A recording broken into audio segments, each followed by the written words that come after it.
In this video, I'm going to show you how to use expected conditions with Protractor in order to help time your end-to-end tests. So I have a really simple application in Ionic set up on screen now, and all it does is switch between two pages. So I can click this switch to test button, and that's going to push a new page onto the navigation stack. I can then push the back button, and it takes me back to the home page. So I'm not really particularly interested in the functionality here. What I'm interested in showing you is how to handle page transitions in an end-to-end test. I'll assume that you have a reasonable understanding of what an E2E test is for this tutorial. If you don't, I'll link to some other resources you can take a look at. But basically, the issue we're going to attempt to solve in this video is the issue around timing when triggering page transitions or anything really. So if I click on this button, there's a period of time where the page isn't ready. The test page isn't ready for me to click the back button yet. So in my end-to-end test, I could say, click this button, click that button. But if the timing isn't right, it's going to cause some problems. So I've set up an end-to-end test for this application here. It's just a really simple end-to-end test. And basically what I'm trying to do is see if we can switch to the test page and then switch back to the home page again. And to do that, I first just get the root URL here. I then trigger a click on the test button, and then I trigger a click on the back button. And then I'm checking if the URL contains home, which would indicate that we are on the home page. And so all this get test button function here does is trigger this helper function in the page object, which is going to give us a reference to that button we're trying to click. And the same thing goes with the back button. And you'll also see some other helper functions here, which we'll get to in just a moment. So that test looks reasonable. It's the behavior that we're trying to test. But I'm going to try to run that end-to-end test now, and we'll see what happens. Okay, so the end-to-end test finished, ran and finished there. And if we look at the reason that it failed, we can see here that it says we have an unknown error. The error is saying that the back button, which we're attempting to click, is not clickable at the point that we're trying to click it on. It says a different element would receive that click. And it's saying that this element is the thing that is actually being clicked when we try to do that. And so it's this click block element. Now, of course, we haven't actually put anything like that in this application here. But what happens when we are dealing with page transitions and things like that, Ionic throws up this click block that's going to block any interaction with the page for a brief period. Now, when we're manually clicking ourselves through an application, this isn't really an issue because we're never clicking around fast enough to hit that. But in our end-to-end test, since we're immediately triggering that next click, the page isn't ready yet, and so it's hitting that click block. And so what we need to do is we need to wait long enough for that click block to disappear. And one way we can do that, in a very common way, is to just use browser.driver.sleep. And then we can just tell the browser to wait for a certain period of time. So we might say, well, 200 milliseconds is probably enough time for that page transition to occur. So in both of these cases, I could say, well, we'll click and we'll wait 200 milliseconds. We'll click again, and then we'll wait another 200 milliseconds.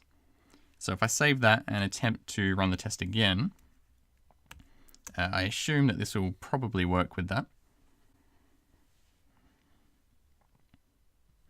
Okay, so we've got another error again. It looks like the same error. We're running into that same thing again. So I guess 200 milliseconds isn't enough there. So let's just go really high and say 1 second. We'll wait an entire second before we try to run that next step. So we'll run those again. And now it works.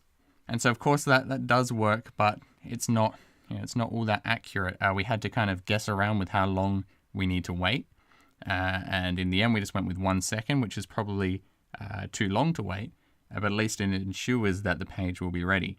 The downside of that is that it's going to make our tests take longer to run. And so if we have lots of tests and we're waiting for 1 second unnecessarily in a lot of them, that's going to really increase the amount of time we need to wait. And there's no guarantee that the thing you're testing will be ready. And so a better thing we can do, rather than manually telling the browser to wait, is to use expected conditions. And so this is something that Protractor provides. And you can see in the GitHub here for Protractor, we can look through the expected conditions class here. And you'll see a variety of functions in here.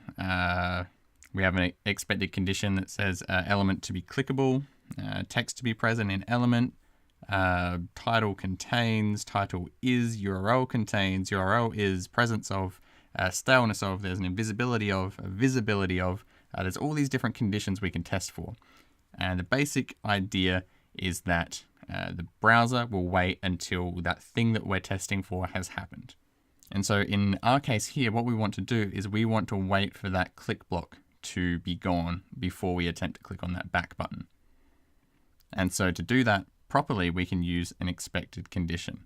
And so if we jump into the page object I have here, you'll see I've already set up a function to do this. And in order to use that expected condition, what I need to do is first grab the element that we're trying to create this for. And then we create the expected condition here using Protractor.expectedConditions. And then we use the function we want from that class I just showed you. And in this case, it's staleness of. And if we look in this file here for staleness of, it says waits for the element with the ID of whatever we specified there to no longer be present in the DOM. And that's what we want. We want the click block to be gone from the DOM. So we're checking for the staleness of click block element, and then we're telling the browser to wait for that expected condition. And I have a similar thing set up here, which we're not going to use in this video, but in this case, it's waiting for the Ion backdrop to disappear. So you could use that, say, if you're waiting for a loading overlay to disappear before you ran a certain bit of your test. So if we jump back into our end-to-end test now, and after we trigger that, we're going to trigger that wait for click block. So we'll just call appPage.wait for click block. And that's going to wait for that expected condition for us. So it's going to trigger the click, it's going to wait for the click block to disappear from the DOM, and then it'll trigger the back button click. So I will save that, and we will run the the E2E test again. Okay, so that's finished running. We still have an error here, but this time it says it expected this URL to contain home. So at the time that we are triggering this expect statement here, the page hasn't had time to switch back to the home page. So it's able to successfully click the back button, but it's immediately checking the URL, and that is still on the test page. So if we come into our application here, if I click that and I click the back button, you can see there's a brief delay before that actually changes back to the home page's URL. So what we're going to do now is we're going to use a different kind of expected condition, and that's going to be the URL contains. And so I think we already had a look at that in here. Yeah, so this is just another type of expected condition, and allows us to wait for the URL to contain a certain string. So we're going to add that in here. So we'll do browser.wait, and that's going to wait for whatever expected condition we supply in here. So we're going to do protractor.expectedConditions.URL contains home. So now the browser is going to wait until the URL contains home, and then it will run the expect statement. So this will ensure that this won't run prematurely, but in the case where the test is broken, this test will actually time out because it will never reach that home URL. So let's just run those tests again now, and we'll see if it works this time. Oh, and you can see that it is passing now. So this is a much more efficient way to run your E2E tests. You could just as easily do browser.driver.sleep. It's, I guess, a really quick and easy fix. You don't have to worry about seeing what you need to be waiting for and creating that expected condition.